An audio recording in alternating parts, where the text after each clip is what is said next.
Good morning, my friends. I am here on Sunday morning during the COVID quarantine social distancing time, and I just felt like I wanted to speak to you and give you a message.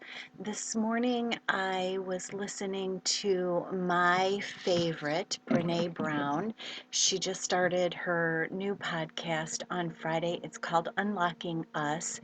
And she did her whole first podcast on something that she calls the FFT.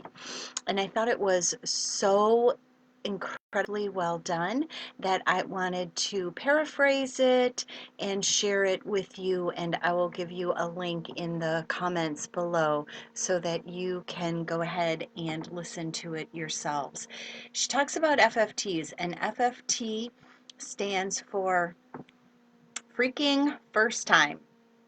If you want to make it appropriate for your kids, you can call it a TFT, terrible first time. We are in a phase in our life and in the world of a lot of FFTs, and it puts us off balance. It gets us a little fearful, and she has a lot of really great advice about how to cope right now with this time.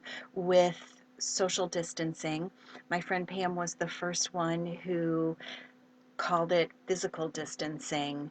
And I like that because we are hopefully, while we're physically distant from friends and loved ones and community, we are not necessarily socially distanced from them because we are finding ways to connect with each other via the telephone, old school technology. Let's actually talk to each other.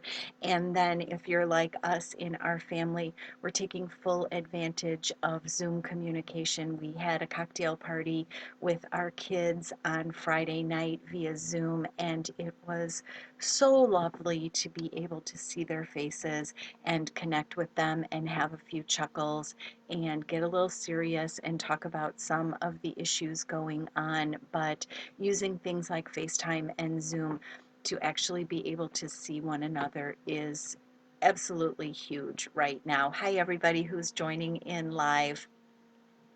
And then being mindful of home sheltering and what that means, even in the terminology, it just keeps coming to me that home sheltering isn't necessarily providing people a safe place. Many people who are in domestic situations where there is verbal or physical abuse don't feel safe in this home sheltering environment. So many of you are struggling right now with having your kids home all day long. And I think when we have really active kids, kids with special needs, and suddenly we are in a homeschooling situation, we have lots of FFTs going on.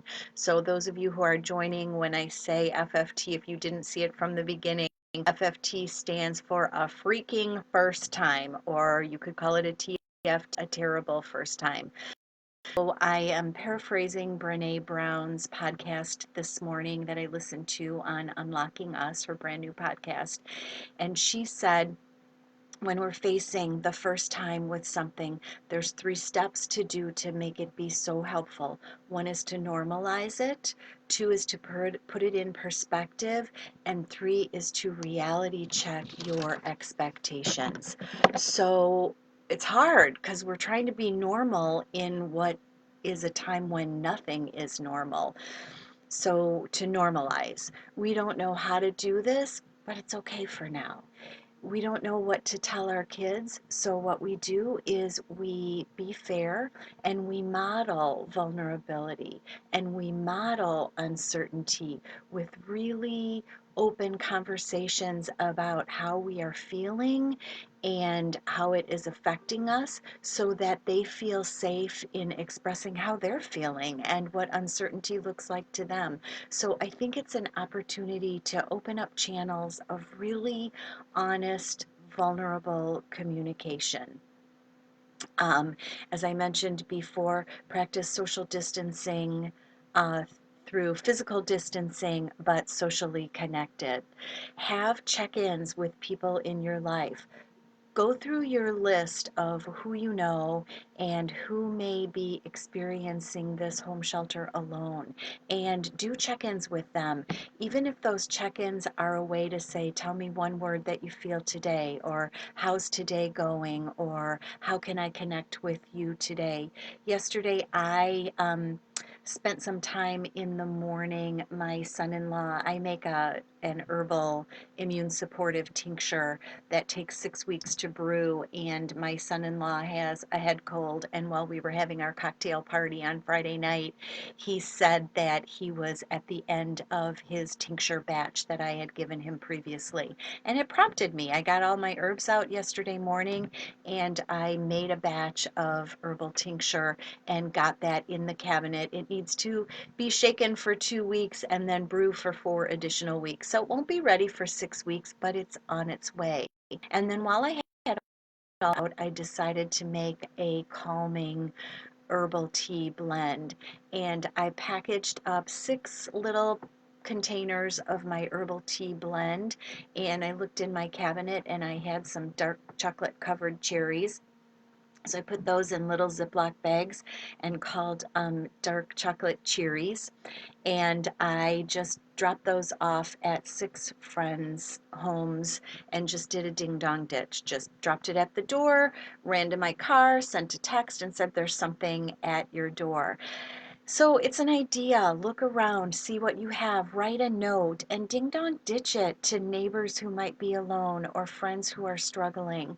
My friend Ellen posted today a little blurb about how differently people are facing this time depending on whether you are an extrovert or an introvert. For many of our friends who are introverts, this isn't so different than how they're living their life. My mom is retired and lives alone, and it's really not changing her life very much. But for those of you who are extroverts and super social, this is a big shift and a big change for you. So being in awareness of that and doing the things that you need to do to keep those connections going. Some of us are having a Zoom slumber party where we're going to hang out together in our jammies and cocktails. My book club is meeting later on this week via Zoom.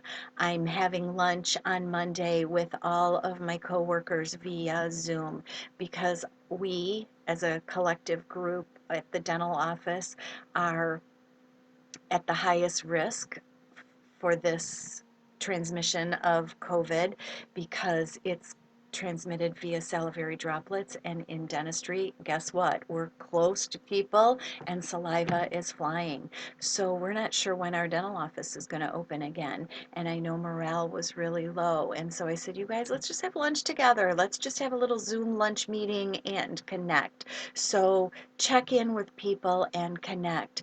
Know that it is okay to feel what you feel.